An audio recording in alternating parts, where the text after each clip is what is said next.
tal? Muy buenas tardes, soy Héctor de Mauleón. Le agradezco que nos acompañe de nueva cuenta en una emisión de El Foco. Le doy la bienvenida y le doy la bienvenida como cada semana a Beca Duncan.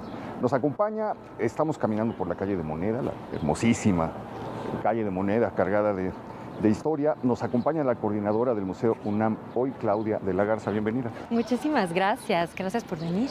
Y pues estamos caminando hacia el sitio donde existió la cantina famosa, El Nivel, desde el último tercio del siglo XIX. Corría la leyenda de que tenía la licencia número 1 de este tipo de establecimientos, pero sobre todo nos estamos acercando a la esquina donde el conocimiento llegó a la Ciudad de México después de la caída de Tenochtitlan. Había conocimiento en el Calmecac, había conocimiento en otras instituciones prehispánicas, pero después de la conquista, muy pocos años después, se abre la Real y Pontificia Universidad de México, que aparece curiosamente en la primera crónica que se conserva sobre la historia de la ciudad, la crónica de Francisco Cervantes de Salazar. En uno de los diálogos, creo que pasa por aquí y voltea y ve una ventana y ve a los alumnos en el interior del edificio. No nos imaginamos, este es un edificio ya posterior, no nos podemos imaginar cómo sería en 1554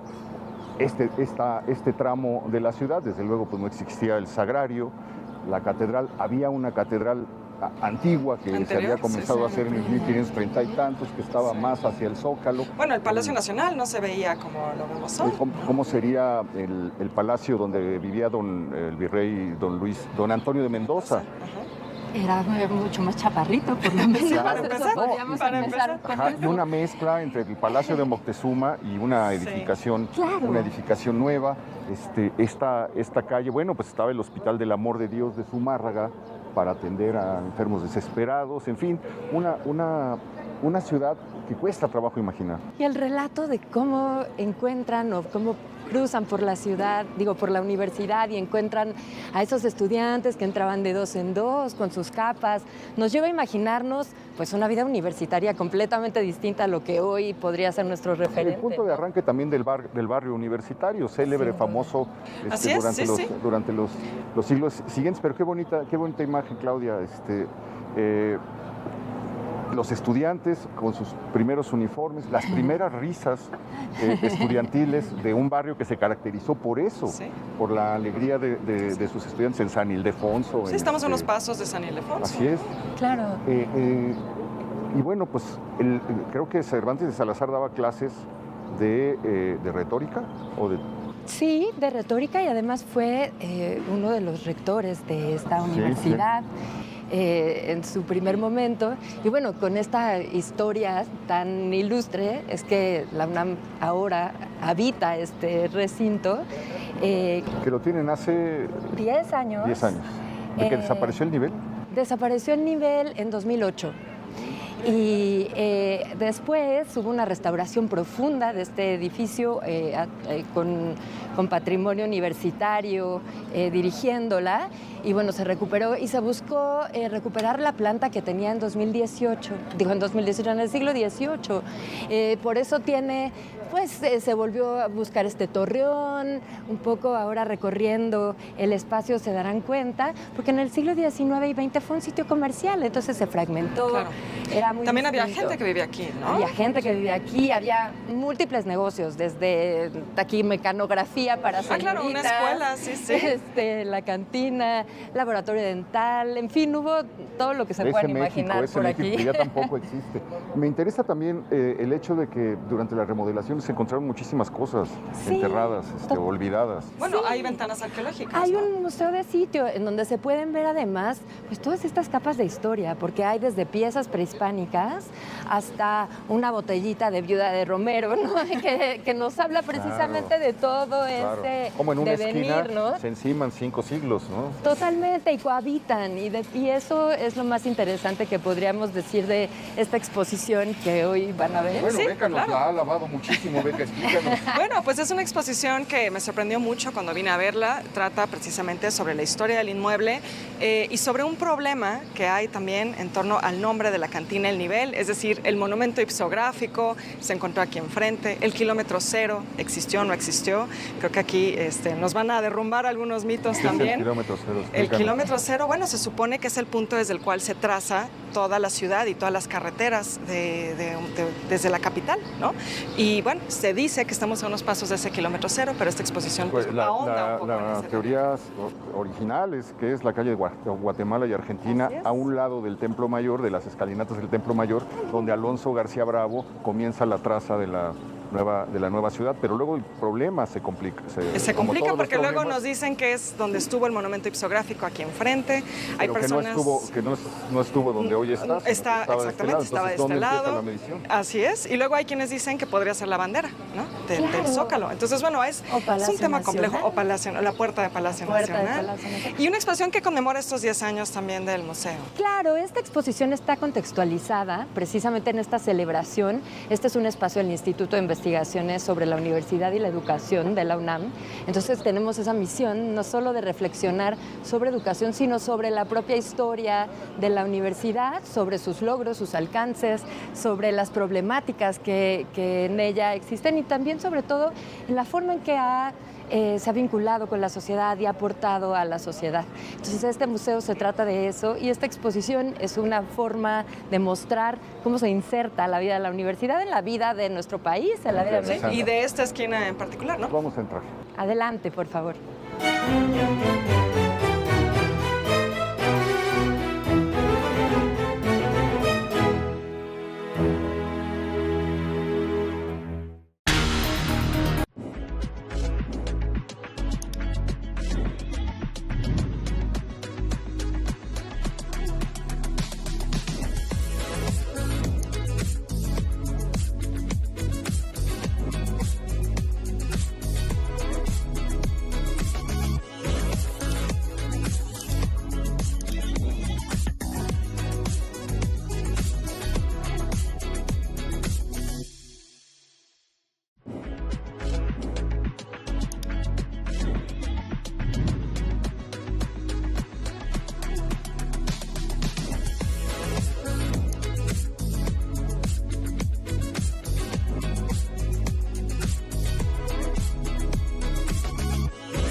Bueno, les voy a presentar a la curadora de la exposición. Ella es la maestra Carolina Maggi. Mucho gusto. Y ella nos va a platicar un poco más sobre esta muestra. ¿Qué tal? Gracias por venir hasta el Centro Histórico. Muchas gracias. Muchas gracias, Claudia, por permitir esta Claudia. exposición. Muchas gracias a ustedes. Bienvenidos a Hoy es Muchos Ayeres, una exposición por los 10 años del Museo UNAM Hoy.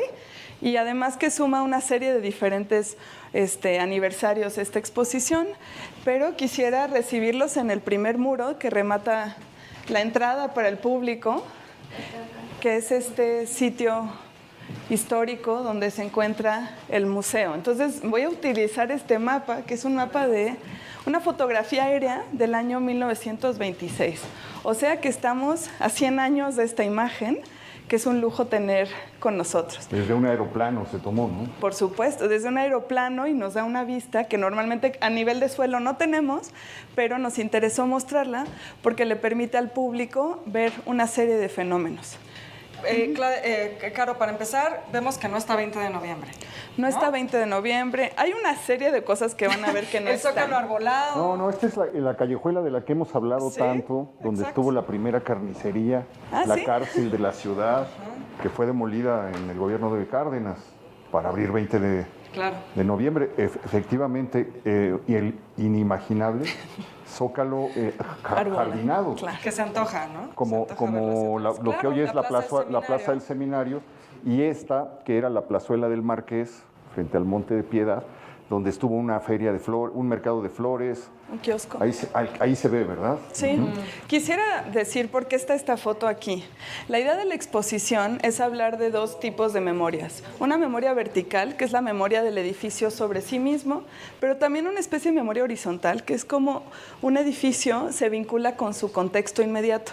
Entonces, situémonos en la encrucijada que esto implica. Aquí estamos, en el Museo UNAM hoy, Primera Universidad de México, en relación al monumento ipsográfico. Pero hay algo que quisiera plantear en primer lugar, que es cómo se distribuye el poder en el Zócalo. Bueno. Tenemos muy bien organizado por Alonso García Bravo, que mantuvo la traza prehispánica norte, sur, este, oeste. Al norte, la catedral, el poder religioso del país, ¿no? Al este, Palacio Nacional, el poder político federal, que cada vez se hace más intensivo en épocas recientes. Al sur, el ayuntamiento, poder político local, y al oeste, el poder político, el poder económico. Los portales, ¿no? Los portales, y recordaremos el Parián hasta mediados del siglo XIX. Claro. Ya después se diría, aquí está el Monte de Piedad, aquí, que si no te respondía el poder religioso, no te respondía el poder político, siempre te quedaba la posibilidad de resolver tus penas ahí. Sí, la pregunta que nos hicimos es, bueno, digamos que estamos en el centro del poder del país, todo sucede aquí. México está obsesionado con su centro, tanto que lo llevamos en el nombre, lo llevamos en el escudo, lo llevamos en la bandera. ¿Qué pasa aquí? ¿Qué pasa en este sitio que es el único sitio en esta encrucijada, que es el museo, hoy por hoy museo público universitario? Mi pregunta era, ¿cuál es el poder de ese espacio? Tal vez el poder que tiene es un poder crítico, un poder reflexivo, es el poder... Pero también tiene un capital intelectual, ¿no? Claro, como academia, como universidad. Capital simbólico, que es lo que te da la universidad. Pero por eso planteamos una idea del museo como mirilla, porque de todo este encuadre es el único sitio que tiene un museo que le permite al museo, literalmente por sus ventanas, ver hacia el espacio. Entonces, ese es lo que le da una característica importante a esta esquina, es esta sensación de centro nodal, de punto de vista, para ver a sus vecinos, ¿no? Caro, y un tema que tú has investigado mucho que tiene que ver con, digamos, lo que detonó esta exposición y que tiene que ver también con ese centro nodal que se encuentra frente al museo, es el tema del kilómetro cero. Bueno, sí. ¿Por qué no nos platicas un poquito de eso? Bueno, pero mira, aquí está el monumento, se alcanza a ver el monumento ipsográfico. Justamente. Dedicado a Enrico Martínez. Justamente, ahorita lo vamos a explicar a fondo, pero lo que nos debe llamar la atención es que esté aquí. Tal vez alguien recordará que en realidad este monumento estaba del otro lado. Ahora está de este lado, sí. Antes estaba acá. Y para mí ese fue el punto de decir, a ver, toman un monumento de bronce, de mármol, pesado, lo mueven del lugar, y eso demuestra que en el centro todo se va moviendo. Justo esto que empezaban a señalar, 20 de noviembre, el Zócalo arbolado, en el centro todo se mueve, ¿no? El seminario, que ya no existe. Esta parte ha cambiado radicalmente. Si ven, este era el edificio del seminario que demolieron completo, no lo vemos, ¿no? Este es el Museo de la Foto. Sí. Entonces, la plaza del seminario, que es nuestra vecina inmediata, que podemos ver por las ventanas, esta plaza era un espacio mucho más acotado visualmente y se amplió. Esta es la famosa calle de Guatemala. Sí, claro. Esto es impresionante porque quiere decir que esto es lo que fue demolido para rescatar el templo, templo mayor. Aquí está San Ildefonso. Exacto. Y hablando de eso, pues la idea que ha quedado es que el kilómetro cero era el cruce de esta calle con la Argentina. calle de Tacuba que llevaba hasta México-Tacuba, que a partir de esta intersección, Alonso García Bravo comienza la traza de lo que estamos viendo de la nueva ciudad española colonial. Justamente, en mi investigación, yo soy artista visual, hago una disclaimer porque a mí me gusta jugar con esta información. Justo, yo investigo el kilómetro cero y una de las posibles ubicaciones es sin duda Guatemala y Argentina, el eje, de aquí arrancarían los edificios principales del Templo Mayor. Sin embargo, hay otros lugares que podrían ser. Como ninguno es, para mí todos son simultáneamente y por eso mi proyecto se llama en principio de incertidumbre, porque es incierto. Una podría ser, si lo googlean, ahorita quien esté viendo el programa se mete a Google, le va a salir el monumento ipsográfico. Como kilómetro cero. Como kilómetro cero, muy fácil, parece que está bien, pero les va a salir de este lado. Claro, o sea, originalmente podemos asumir que la idea de poner el monumento ahí era que estuviera en el kilómetro cero. No porque hay esta relación. Porque había una plaza. Una relación entre el monumento. Porque estaba al lado del Palacio Nacional. Lo que importaba era el estar al lado del Palacio. No importaba. La noción de kilómetro cero no operó nunca en relación a este monumento.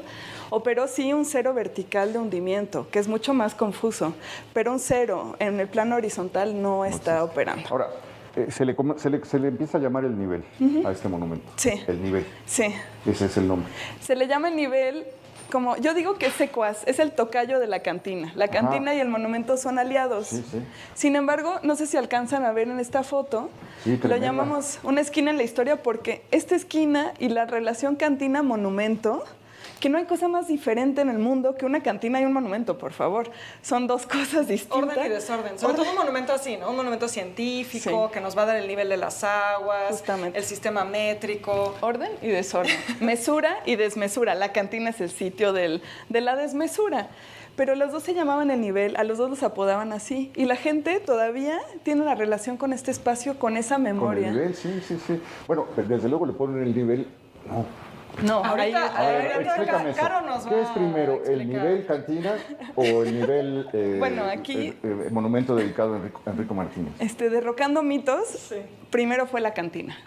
Luego fue el monumento y parece que las dos se llamaban así en relación a la esquina del Palacio Nacional. ¿Que había un nivel ahí? Pero estoy en vías de investigar. En el muro parece que se inscribían las medidas, simplemente de agua. Bueno, más adelante veremos un documento que lo explica y que lo demuestra. Cuando te refieres a las medidas de agua, ¿a qué te refieres? No tengo idea. Todavía no he llegado a eso. Necesito hablar con la gente del Palacio Nacional que me explique. Pero sí es cierto y en la exposición queda muy claro que es anterior. Esto es dramático, ¿no? Sí. Porque estamos por la calle por la que entra el cuartelazo contra Madero, que vienen de Lecumberri, las tropas de Bernardo Reyes y Félix Díaz. Y son las 8:30 del 9 de febrero de 1913. Es decir, a las 8:32...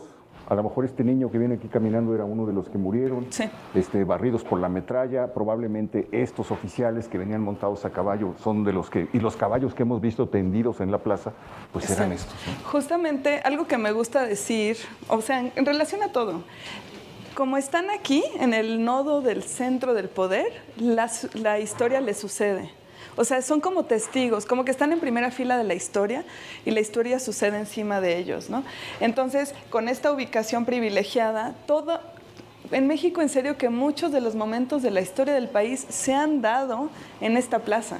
Entonces, este monumento, que realmente podríamos decir que no es tan significativo, pues aparece y aparece en todas las fotos. Otra pequeña idea que quisiera nada más comentar sobre esta esquina, como digamos, como bisagra, es que para fotografiar, si yo quiero como fotógrafa tomar una foto de la catedral y palacio, no hay manera de hacerlo, y aquí hay un ejemplo, sin que salga la esquina, porque la esquina aparece por encuadre, digamos. Eso hace, y nos hizo en la exposición, que tenemos una millonada de fotos, litografías, pinturas, donde aparece la esquina, pero como por accidente, como testigo de la historia, pero no como protagonista. Muy bien. Estas fotografías que se encuentran aquí son vistas desde otros puntos de referencia de Justamente, la plaza. una intención de la exposición era hablar asómate, porque el Museo Mirilla nos permite ver hacia afuera. Entonces podemos tomar estas, por ejemplo, y vamos a acercarnos a donde nos podemos asomar, para que vean, la idea es que el público pueda hacerle preguntas al edificio también, ¿no? Entonces, por ejemplo, si uno se hubiera asomado por aquí, hubiera visto definitivamente, como se muestra acá, por ejemplo, el monumento ipsográfico hubiera estado aquí fuera. Luego hubiéramos visto, hasta nos abrieron todo. Bueno, hubiéramos visto el monumento, hubiéramos visto estos autos antiguos, pero también las vías del tranvía que pasaban justamente aquí, enfrente de este espacio. También, si nos hubiéramos asomado hacia atrás, habríamos visto el Hotel del Seminario, el edificio del seminario que se acabó convirtiendo en hotel, perdió toda virtud y lo demolieron. Y la fuente de Fray Bartolomé de las Casas, que un tiempo estuvo aquí y luego la mandaron atrás de la catedral. Y aquí esta foto que es muy linda, que está vista desde Palacio, hagan de cuenta, y vemos la calle de Argentina, el edificio, el monumento construido a la mitad y el edificio donde estamos ahora en la esquina de la cantina. Entonces, la intención era aprovechar estos puntos de vista y sí enfatizar cómo el museo es una esquina y un punto de vista. Muy bien. Nos detenemos aquí en el monumento. Claro. Si quieren, lo aquí es donde empiezan partes de nuestros problemas. Porque el monumento es inaugurado en 1881, o es terminado en 1881, y la cantina es de 1855. Sí. ¿No? El monumento ipsográfico sí que definitivamente es algo que me ha obsesionado desde hace algunos años. Entonces lo tienen aquí desplegado en sus 4 caras para que lo puedan estudiar. Pero sí, efectivamente se inaugura el pedestal en 1878, pero no había llegado la escultura. La escultura llega en 1881 y se inaugura en un 5 de mayo. Que tal vez anunciaba su futuro, porque ahora está en la calle 5 de Mayo. Es un monumento que realmente genera mucha intriga y a mí me parece que es un poquito como un fantasma de mármol y bronce que nadie ve, porque la gente no lo recuerda. Pero aquí está el monumento. La gente pasa enfrente y hace como, ay, nunca lo había visto. Cuando yo se los muestro dicen, ¿y eso dónde está? Les digo, junto a la catedral, pero ahora del lado izquierdo. El problema es que los monumentos de la ciudad se revelan. Te dicen qué son. Te dicen, este es el monumento a la independencia y este es Hidalgo, este es Morelos, sí. Entonces, cuando tú vas pasando, él te da su tarjeta de presentación, pero cuando pasas por aquí, en realidad no sabes de qué te está hablando. Es súper confuso. Nivel medio verdadero determinado en 1882, Comisión del Valle, y luego nivel... sí, está lleno de... yarda, metro, ¿no? Hay como vara. Y luego lago de Zumpango, lago de San Cristóbal, lago de Tlalocan, justo, lago de está tan lleno de información que está vacío. Ese juego me parece... Es que yo me paro a escuchar qué dicen los guías de turistas. Todos llegan aquí porque algo tienen que decir, pero nadie sabe nada y todos mienten, cosa que es genial. El monumento está dedicado, esta es su cara principal, y dice a la memoria del ilustre cosmógrafo Enrico Martínez. Se lo dedica al Ministerio de Fomento, que era Vicente Riva Palacio en ese momento, en el gobierno, en el Porfiriato, en el primer periodo, y se inaugura en 1878. Solo esta información nos da mucho para pensar. ¿Quién fue Enrico Martínez? El desaguador del Valle que hizo, pero yo digo que es muy extraño él. De hecho, no sabemos bien su nombre. Sí. No sabemos si era Enrico, Heinrich, Martín, Martínez. No sabemos su origen con toda precisión. Francisco de la Maza lo estudia, pero a mí me gusta más el mito de que no sabemos. Tampoco hay retrato. Entonces, él era tipógrafo, llegó a México como en 1580 y en 1608 hace el desagüe de la ciudad. Por el lago de Zumpango hacia arriba, el Tajo de Nochistongo. Padrísimo, ahí funcionaba, todo bien. ¿Hasta que no funcionó? Hasta que en 1629 llovió tanto que el Tajo colapsó. La ciudad se empezó a inundar y estuvo inundada. ¿Se destruyó? 5 años. Y sabemos... Él acabó en la cárcel. Lo metieron a la cárcel y luego lo sacaron y dijeron, Enrico, resuelve. Enrico murió en el olvido, en su tumba en Cuautitlán se perdió. Mi pregunta es, ¿por qué le están haciendo un monumento a este señor para mi gusto, tan errado? O sea, es como Sí, una figura que no sabes. Una figura extraña. Grandes errores, grandes aciertos. ¿Qué pasa? Que él operó en 1600, 1800, 200 años después. ¿Por qué le están haciendo un monumento? Casi 300 años después de que él llegara a México. ¿Qué pasó? Pues que el que firma es importante. Riva Palacio, que aquí está su nombre y además lo pone 2 veces. Riva Palacio fue el secretario de Fomento. Eso quiere decir que era quien construía las obras públicas del Porfiriato. Trenes, telégrafos, ¿no? Y también monumentos. Y el gran canal del desagüe. Entonces, él estaba haciendo la obra del desagüe y yo creo que le quería hacer un homenaje al mismo Enrico Martínez que inició este proceso, ¿no? Por eso están nombrados los lagos de la cuenca. Pero aquí hay un error, ¿no? Aquí hay un error, sí, a ver si lo podemos mostrar bien, porque está nombrado el lago de Zumpango, lago de San Cristóbal, Xochimilco. Lago de Xochimilco, todo bien, esa es la cuenca, los lagos que reconocemos, pero el lago de Tlalocan, esa es una errata preciosa. El lago es Xaltocan o Xaltocan. Tlalocan es el inframundo de las personas que mueren ahogadas, el inframundo de Tlaloc. Entonces, la manera en que está vinculado con el agua es muy importante. No sé si puedo describir un poquito la figura de arriba. Porque nos dices que no había retrato de él, entonces no pueden hacer un monumento justamente de Enrico Martínez. Esto es muy importante. Como no hay retrato, pues lo representan con una alegoría. Y esta es la Ciudad de México, que tiene mucho que ver con el escudo de la ciudad que leía Héctor, que lo describes, que la ciudad es acuática siempre, ¿no? Entonces, es la Ciudad de México con su tocado, su corona de muralla, sus plantas lacustres, y aquí una toga, y está junto a una tumba que dice Enrico Martínez, y está depositando una corona de laurel. Esta es la figura de arriba y la hizo un escultor, Miguel Noreña. La figura el pedestal lo hizo un ingeniero, el ingeniero civil Francisco Jiménez. Que mira, Noreña ha aparecido mucho últimamente en los programas. Sí, bueno, pues hablábamos de él en el monumento a Cuauhtémoc, ¿no? Toda la estatuaria sí. ¿no? Sí, justo. Él sí, la tiene que fundir en Francia porque en México no había fundición artística en esa época y entonces la hace allá. En esta parte, lo que es interesante es el pedestal que cumple otra función. Ya no es la alegoría que celebra. Lo más importante para la exposición es que por su ubicación en el nodo del poder, o sea, estaba al lado del Palacio, el monumento tenía aquí el metro patrón. Por eso dice metro y lo dice 2 veces, yarda y vara. Y si ven es la parte más baja, más al alcance de la población. La idea es que cuando se instaura el sistema métrico, uno podía venir con un listón, una cuerda, un pedazo de tela, medirlo aquí y entonces saber la medida de un metro. Eso es lo que se ha dicho, pero el monumento tiene una reja desde que lo inauguraron. O sea, no te podías acercar. Yo les cuento aquí en secreto que yo una vez me salté esta rejita y medí el metro y mide 1.10. Y todos miden 1.10. Bueno, la yarda también mide 1.10. Oye, y otro misterio, Chino, la posición geográfica. Pues es donde el monumento empieza a fallar, pero mucho. La posición geográfica, esto cuando yo lo empecé a investigar, la busqué y me llevó a Lecumberri. Y dije, ¿qué está pasando? Oye, es una novela esto. Esto es una novela. Es un cuento, como tú dices. Sí, ¿no? me he ido enterando que esto tiene que ver con capacidades de medición de la época, que estaba todo medio fallido. Está bien, esto lo planteó todo el grupo, Francisco Díaz Covarrubias y todos los expertos de la Comisión del Valle. De la Comisión del Valle, Francisco Garay, que incluso pone sus letritas. La declinación magnética, por ejemplo, se pretendía que se iba a actualizar todos los meses. Lo dejaron en abril de 1878. Entonces, esta información no funciona, esta tampoco.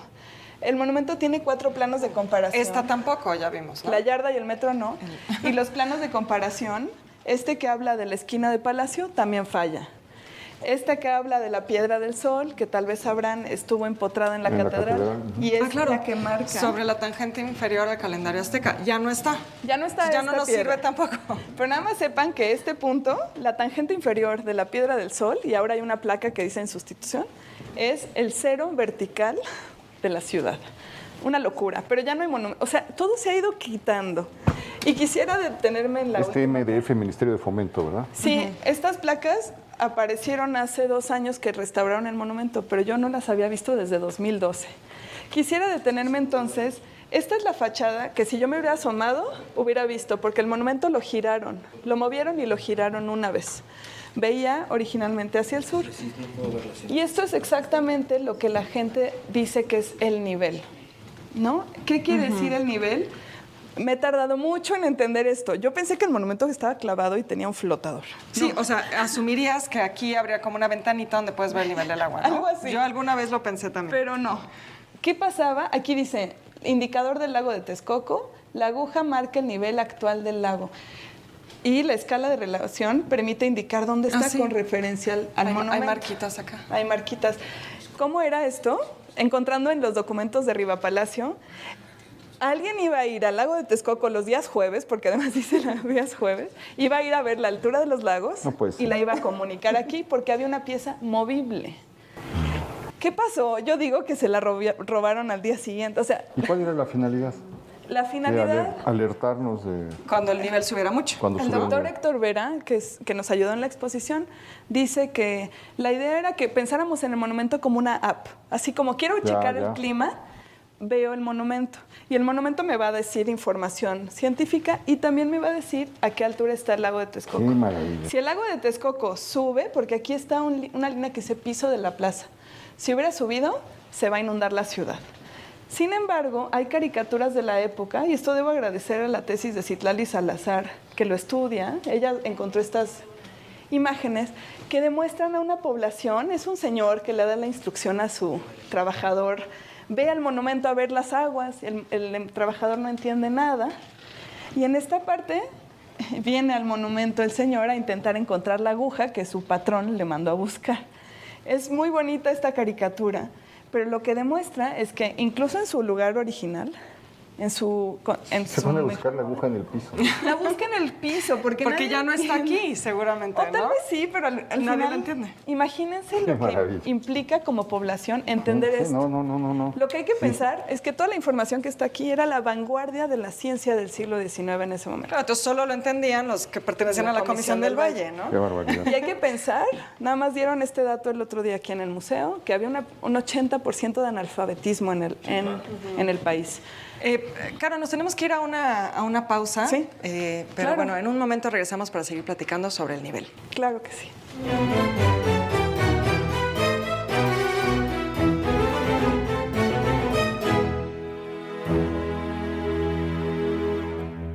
Aprender a leer y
Entonces, con esta cara vamos a entrar al nivel.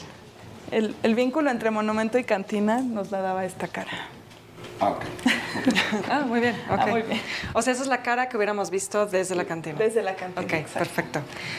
Bueno, Caro, y aquí hay un montón de materiales que nos ayudan a imaginar cómo debe de haber sido esta cantina. Pues justamente el edificio tuvo muchas vidas, tuvo el Café del Correo, fue la primer sede del restaurante El Cardenal, muchos otros negocios, pero realmente la importante y por la cual se recuerda es la cantina El Nivel, que seguramente muchos de los que nos estén viendo van a recordar, claro, yo fui a ese espacio porque recibía y recibió mucha gente. Sobre todo alumnos del barrio universitario que estábamos comentando. Cuenta Ángel de Campo en una de sus crónicas cómo a la 1 de la tarde los empleados del Palacio Nacional también, se claro. cruzaban, porque a la 1 de la tarde en ese tiempo se usaba el aperitivo, le llamaban, ¿no? Claro, miren, si vamos de este lado, les quiero contar que la intención de esta sala era un poquito recrear la cantina. Fue un reto porque pues la cantina originalmente estaba en la planta baja, en la entrada, en la parte inferior del museo. Y estos materiales queremos agradecer a la familia Aguirre, al señor Rubén Aguirre, que nos las prestó. Todos estos materiales son del último dueño, el señor Jesús Aguirre, y su hijo Rubén Aguirre. Aquí está en múltiples caricaturas el señor Jesús Aguirre retratado, sosteniendo el famoso nivelungo. La bebida de la casa. La bebida de la casa, con el nivel en la mano, la plomada. Este lugar era famoso por dos cosas. Su mítico ser la primera cantina, la número 1, y su ubicación. Entonces, nos encantó que nos prestaran la familia Aguirre este documento que es el famosísimo primer permiso de operación, que este es un documento de 1855, previo. Febrero, fíjate. O sea, es decir, este es aquí estamos viendo el primer permiso, pero aquí ya la licencia número 1. La licencia número 1. Es lo que es importante, y les voy a leer esta parte, ¿no? Que es un documento, dice, el 2 de febrero de 1855, ante mí, escribano público y de la Nación, se presenta el señor don Carlos Gallegos y Romero a solicitar el permiso, esto es lo importante, para usufructuar la venta de aguardientes a granel, vinos y licores de ultramar en copa y botella, en la calle Martín López, que es moneda número 2, la cantina que se denominará El Nivel, desde ese momento lo nombran, por hallarse frente al nivel que marcan las aguas de la ciudad, se le entrega la posesión y los derechos y los permisos. Esto es lo que nos... Pero aquí todavía no está el monumento episográfico, porque ya nos dijiste que ese se puso en 1870. Es la O sea, revoltura. hablan de un nivel que no sabemos, suponemos. No sabemos cuál, sí, pero sí dice que hay un nivel que marca las aguas de la ciudad. Lo cierto es que la esquina de Palacio siempre fue ese sitio donde se marcaban las aguas. ¿Y eso cómo funcionaba? ¿Llegaba alguien y marcaba con un gis? Es lo que no sé. Estoy por conseguir un contacto en la Conservaduría de Palacio para que me digan, oigan, a ver, este dato nos pone en tensión toda la historia. Claro, no, es que voltea todo. Voltea es todo. Un gran hallazgo. Es un gran Y hallazgo. esta es la licencia ya, digamos, oficial. 1898, licencia número 1. Esa sí, ya es la primera. De cantinas. Lo que interesa aquí es pensar cómo el gobierno regula incluso lo desregulado, que es el alcohol, la cantina. O sea, el gobierno te tiene que dar un permiso, te tiene que dar licencias, te tiene que estar certificando y ciertos permisos específicos. Ya. Entonces, esto es valiosísimo, ¿no? Sí. Aquí está licencia número 1, no, ya no hay, Cantinas. no hay duda. Ya no hay. 1897 en el mes de enero. 98, sí, por ahí 97. está. Ah, ahí está. Sí, es cierto. Este es el original, este lo está restaurando ahora la UNAM porque estaba muy dañado, pues es un documento de 1855. Lo que sí demuestra es que quien habitó este espacio más tiempo ha sido la cantina, más que la universidad. Miren de este lado. ¿Cuántos años estuvo la universidad? No lo sé, en 1553 por ahí unos años, se mudó a la Plaza del Volador y luego Pero la no UNAM. sabemos exactamente qué. Yo no tengo qué este onda. dato, pero sí la cantina consideren que estuvo de 1855 al 2008. Y quiero llamar su atención a esta imagen que la pintó el pintor cronista Rafael Guízar, que él es un pintor del centro. Y él pintó el último día que cerró la cortina de la cantina El Nivel por último momento y para la exposición nos la llenó de color. Había hecho el boceto. Cerró en 2008. y cerró en 2008. Yo recuerdo que había un grupo que le llamaban los Nivelungos. Eso no lo sé. Francisco Liguori, era un grupo de periodistas y escritores que habían tomado, mira, aquí podemos ver un Esta poco. es una foto importante porque son fotoperiodistas, ¿no? Podemos ver un poco el ambiente también, ¿no? Esta es la foto del cierre de campaña de Cloutier. Había un tapanco. Sí, que dice Elsa Madrigal, la fotoperiodista, que los corrieron del Zócalo, se vinieron todos los fotoperiodistas. Ella se subió en la barra y tomó una foto. Por eso están todos con sus cámaras. Todos tienen cámara. Es que yo digo que este lugar convoca la imagen, o sea, es fotográfico. De Maquillo, ¿verdad? Tiene una relación muy importante con San Carlos, por supuesto, como estaba en la esquina, los estudiantes venían. También en esta foto de Spencer Tunick, consideran que todo este material nos lo prestó la cantina, cómo lo tenía. Está buenísimo esto. Y esta es otra de Rafael Guizar, trabajando con esta, desde cuando estaba en operación hasta ahora. El nivel, ¿qué pasaba también? Entonces era la primera y estaba entre San Carlos y Palacio. Y San Ildefonso. Y San Ildefonso y Exteresa. Entonces venían, por eso aquí dice, la cantina de los presidentes. El museo hizo una serie de entrevistas a gente que usaba este espacio y cuentan qué políticos venían. Muchos políticos usaban la cantina de su sitio de operación. Las secretarias despachaban. Y entonces la cantina tenía un uso muy extraño. Incluso cobraban los cheques de caja de los funcionarios de Palacio, pagaban aquí. Así. Y quiero mostrarles una cosa que es un tesorazo que nos prestaron. Si lo ven en esta vitrina, es ese reloj. ¿Lo pueden ver? Sí, Cantina El Nivel. Que está en la foto histórica. Lo sí. tenían aquí. Ahí está. Junto a este teodolito que decoraba, era su nivel. ¿Por qué es interesante ese reloj? Si se fijan, algo tiene de chistoso. Sí, están al revés los números. Va para el otro lado. ¿Cuál es el interés de un reloj que va al revés? Pues es que es un reloj de cantina. Es interesante frente al monumento que nos quiere regular todo. El chiste es perdernos, no saber cuánto tiempo llevamos aquí. Entonces, me interesa pensar cómo el monumento habla de la mesura y este lugar es la desmesura, la confusión y todo lo que eso implica, ¿no? Y del otro lado de la vitrina hay unos objetos que nos prestó el MUAC, la colección de Arquella, del artista Melquiades Herrera, que fue un artista muy importante para esta cantina, que fue un usuario principal, un artista de los años 70 y 80 que era caminador de la ciudad. Y entonces él tiene esta botella verde que me parece genial, que es una botella borracha, cositas que vendían aquí en el nivel. Porque él iba comprando cositas en la calle, ¿no? Él compraba, era un pepenador profesional, premio Nobel de las Artes Plásticas, como se autodenominó. Y realmente sí, un usuario principal de la cantina, daba clases en San Carlos, venía para acá. Pero poder poner objetos históricos del 19 junto a las chucherías de Melquiades es un triunfo. Y aquí me llama la atención que ahí hay una nota que parece el siglo XIX donde podemos ver el tipo de comida sí, vengan, por favor, que se daba aquí en el nivel. Justo. La cantina tiene una vida inicial del siglo XIX, que es la que se explica en estas notas de hemerografía de la época. Ya vimos el nivel, la primera cantina de México, ¿no? Ese es su estandarte. En la esquina de Seminario y Moneda, su ubicación. ¿Y qué daban de comer? Completo surtido de sándwiches de calamares, caviar de Rusia, atún bonito de merluza, bacalao. Langosta. Pulpos, perdiz, jaivas, pastel trufado, ¿no? Bueno, era un lujo. Quien empiece a escuchar eso va a decir, pero esto no suena muy mexicano, ¿no? Para nada. Completo surtido de vinos y conservas de Bueno, es que hay que decir que en esa época, en realidad, lo que estaba de moda era comer comida francesa. Claro. O sea, incluso si vemos los menús de la fiesta que hizo Porfirio Díaz para celebrar el centenario de la independencia, todo era un menú francés. Justo lo que es interesante para nosotros aquí mostrar es esta vocación porfiriana también de higienizar el consumo de alcohol, ¿no? Entonces, alejarse del pulque y acercarse a las bebidas de ultramar, la copa, la botella, cosas que son industrializadas, que son higiénicas. Y entonces le cambió la vocación normal de consumo de alcohol a la ciudad, bueno, al país entero, ¿no? Entonces, por eso tener el testimonio de qué servían y cómo hablan del tema de las mejores casas europeas. Claro. Y aquí vemos a esta sociedad porfiriana, precisamente con el nivel de fondo. El nivel. Rumbo a una boda en el Sagrario, ¿no? Probablemente, sí. Entonces, el nivel también nos prestó estas fotos donde está la cantina en relación de nuevo a este espacio como testigo de la historia. Entonces, esta es la última parte que corresponde a la cantina. Y también vamos a ver una última sala de la exposición.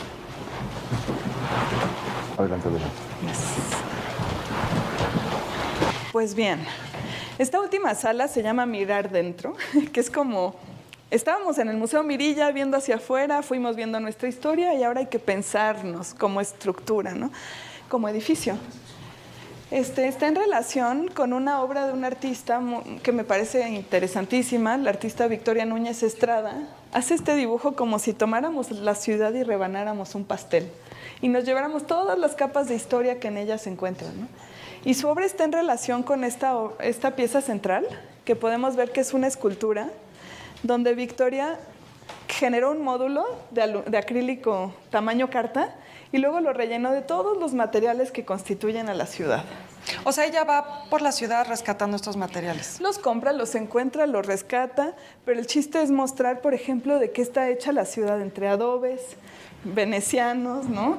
Una tubería oxidada. Una tubería, la estructura de un edificio, pasto sintético, espejo, vidrio, aluminio. Y del otro lado, Tezontle, fundamental en esta ciudad. Todo este colorido de lo urbano, todo lo que establece cómo se ve una ciudad y de qué forma. Me parece muy lindo que Victoria me comentaba, hubo una charla en el museo sobre materiales, cómo se ve la ciudad, por qué es así como es. Y ella contó que quería acomodarlos de manera lineal como en su dibujo, y de pronto dijo, no, la verdad es que es mucho más desordenada. Sí, claro. Entonces este remix que es la ciudad, donde podemos ver un edificio del siglo XVI junto a un edificio del siglo, no sé, XX mezclados, es la realidad de la ciudad. Esto me recuerda mucho hay un historiador alemán que se llama Karl Schlogel, tiene un libro, siempre lo cito porque me parece fantástico, se llama En el espacio leemos el tiempo, y él habla un poco de eso, de cómo los historiadores a veces pensamos mucho en el tiempo, nos olvidamos del espacio. Y para mí la Ciudad de México representa muy bien dos conceptos que propone Schlogel, que son las simultaneidades y las yuxtaposiciones, ¿no? Es decir, cómo en un mismo espacio puedes simultáneamente vivir distintos tiempos y también cómo los tiempos se yuxtaponen, ¿no? Porque puedes tener un edificio colonial al lado de un porfiriano y uno de los años 50, entonces son varios tiempos a la vez. Me encanta lo que dices y justo es lo que queríamos mostrar en esta última sala. Estas dos imágenes muestran cómo la UNAM recibió el edificio y cómo lo entregó después de su remodelación. ¿Se recibió así? Se recibió así. La UNAM empezó a entrar a este sitio desde el año 94, me parece, donde puso al programa de estudios sobre la ciudad en la planta alta, mientras la cantina en nivel seguía abajo, ¿no? Eventualmente tuvo que salir el programa de estudios de la ciudad porque el edificio sí estaba muy dañado por su uso. Pues es un edificio antiquísimo, con muchos usos muy diversos. Entonces, la UNAM hizo el apuntalamiento de las estructuras, renovó toda la parte de abajo. Y en esta estructura es bonito ver, por ejemplo, cómo se superponen los materiales, ¿no? Otra cosa que destaca es que el edificio era de Tezontle. Porque era el color rojizo. Era rojo, era de Tezontle, porque era parte del universo visual de este encuadre central de la ciudad. Porque entonces sí dialoga con el Sagrario y el Palacio Nacional, ¿no? Con todos. Luego la UNAM lo pintó de amarillo, que es un color legal para azul el y oro. pero se volvió azul y oro, que también en la encrucijada lo hace más visible. Déjenme agarrar este cartelito porque, miren, les voy a mostrar cómo estaba, ¿no? Podemos ver acá. Algo que no está el Torreón. Justo, la UNAM rescató la torre que se había perdido a lo largo de los años y se dieron cuenta que era icónica en este sitio. Claro. Y aquí hay unas imágenes de cómo ya se había usado el espacio. El día de la inauguración de la exposición vino una señora y nos dijo, yo vivía ahí arriba. Entonces hay que imaginar al museo como una especie, el edificio en esa época, como un sistema vivo, donde había gente que vivía arriba, trabajaba abajo, estaba el cardenal, estaba el nivel en estos espacios, ¿no? Y esto, bueno, la marcha de la autonomía universitaria, pero esta placa, ¿cuál es la Aquí historia está de la la placa? información. Esa placa está en la fachada, ¿no? Sí, está en la fachada, pero ¿cuál es la historia de esa placa? Pues miren, la puso Jorge Enciso muy tempranamente, en 1919. Bueno, es que en esa época Enciso trabajaba para la Dirección de Monumentos. Entonces él estaba haciendo un catálogo muy importante de los edificios coloniales. Pues fue justamente justamente, y aquí, perdón que te mueva, pero se ve la placa, porque la puso Enciso como para ir diciendo, aquí empezó la universidad. Oye, y Vasconcelos no tuvo nada que ver, porque 19 es el año que él está en la universidad, ¿no? De rector. Sí, eso nos lo explicará con más detalle Claudia, pero sí hay esta vocación de que la universidad que se está volviendo autónoma voltea a ver sus orígenes, ¿no? Entonces, este es el origen de la Real y Pontificia, que por cierto este año va a cumplir 475 años y la UNAM prepara muchos eventos al respecto, porque si la UNAM se voltea a ver su historia, digamos, ahora si la UNAM se mira dentro a sí misma, llega a este sitio. Sí, inevitablemente. Inevitablemente. Bueno, vale mucho la pena releer la crónica de Cervantes de Salazar. Es una cosa deliciosa, un retrato delicioso de la ciudad a través de los diálogos que va haciendo tres caminantes que imagina que van enseñándole a un recién llegado la Ciudad de México en 1554. Eso es algo que solamente existe en ese relato, ya no podemos ni siquiera imaginar lo que vieron. Y veo aquí una serie de hallazgos encontrados durante los trabajos de remozamiento. Justo lo que halló la UNAM fue el templo de Tezcatlipoca. Es que este edificio pues está en capas, ¿no? Entonces ahora hay unas ventanas arqueológicas que el público puede visitar. Está el templo de Tezcatlipoca y como en todo sitio del centro histórico, haces así y salen objetos maravillosos. Entonces hay un pequeño museo de sitio con lo que se encontró en las excavaciones. Que es lo que nos decía Claudia, ¿no? Que hay objetos desde prehispánicos hasta el siglo XX. Hasta la botellita viuda de Romero, ¿no? Exacto. Oye, ¿aprender del temblor? Esa es una de las salas temporales. Ya termina aquí nuestra exposición y esa es una exposición temporal que está por ahora. Duran un mes y son diferentes exposiciones que se hacen en el museo. Bueno, ya se nos está acabando el tiempo. Podríamos pasar horas hablando con Caro sobre esta esquina y sobre el kilómetro cero. Pero bueno, pues, Caro, te agradecemos mucho este recorrido. Mil gracias. ¿Está abierto de qué hora a qué hora? Martes a sábado de 11 a 5 de la tarde. Vengan. Yo suelo estar aquí para contarles, pero si no, ya se llevan una probadita de cómo es el recorrido. ¿Y cuánta gente han recibido esta Muchísima. La verdad es que se ha logrado, creo que, revitalizar, porque la gente pregunta, alguien me encontré en la calle y dijo, ¿aquí es el nivel? Le dije, ya no, pero venga porque la recreamos. Entonces, para mí, yo no trabajaba con este museo, es temporal mi vínculo, pero sí he visto que hay un interés muy grande por la universidad. Claro. Sí. Perdón, No, iba a preguntar, todavía hay tiempo también de que quienes nos vean en los domingos van a tener algunas pláticas para cerrar la exposición. Entonces, por favor, vengan al museo y si no pueden venir ahorita, vengan después, porque la universidad es nuestra y nos recibe como público. Es muy interesante. Ahí en la planta baja, en la entrada, hay un mapa de la ciudad. Sí, así es. En el siglo XVI. Lo dramático es que nada de eso sobrevive, solamente quedan unas pocas cosas que tenemos que escarbar. Los edificios que aparecen ahí prácticamente quedaron borrados por la inundación de la que nos has hablado. Así es. Este edificio también no es el original por la inundación, sino este es un edificio más bien de 1700. Pero lo que es interesante es ver lo que sí prevalece. Los mitos, las trazas, los nombres, las asociaciones, por ejemplo, eso sí permanece. Entonces vale la pena, creo que pensar, la intención mía como artista es sensibilizar al público de que donde se esté parando en el centro histórico, pregunte cuál fue su historia. Bueno, pues hoy es muchos ayeres. Vamos a despedirnos al lado de esta fotografía bellísima que está aquí en este muro, donde aparece, bueno, pues, ¿qué están haciendo aquí? ¿Ya están trasladando? ¿Ya se lo van a llevar? ¿O? Los andamios son porque se están llevando el monumento ipsográfico al otro lado, y aquí está la famosa cantina en la esquina. Este es el pedacito de seminario que tiene toda la vida mucho más doméstica y común. Extracciones sin dolor. Muelas, aquí había algo de pantalones, cachuchas, ropa, taquimecanografía, todo lo que sucede en una esquina normal. Los porcitos, los tranvías, ¿no? Los camioncitos de pasajeros. Un tranvía es eso. Entonces, justo, esta es la calle, ex calle, ahora Plaza de Seminario, esquina con Moneda, que es para mí como una esquina del centro de este país, donde podemos ver la vida cotidiana y real de los habitantes de la ciudad a lo largo de su historia. Bueno, pues por una esquina no solamente pasa la ciudad entera, pasa también la historia de la ciudad completa, ¿no? Así es. Esa es la maravilla del centro. Pues dése una vuelta a soñar un poco con esta exposición. Te agradezco mucho. Muchas gracias. Muchas gracias, Caro. Gracias por su visita. Gracias, Héctor. Espero que se la haya pasado bien, sígasela pasando bien y nos vemos la próxima semana, ya lo sabe usted, aquí en El Foco.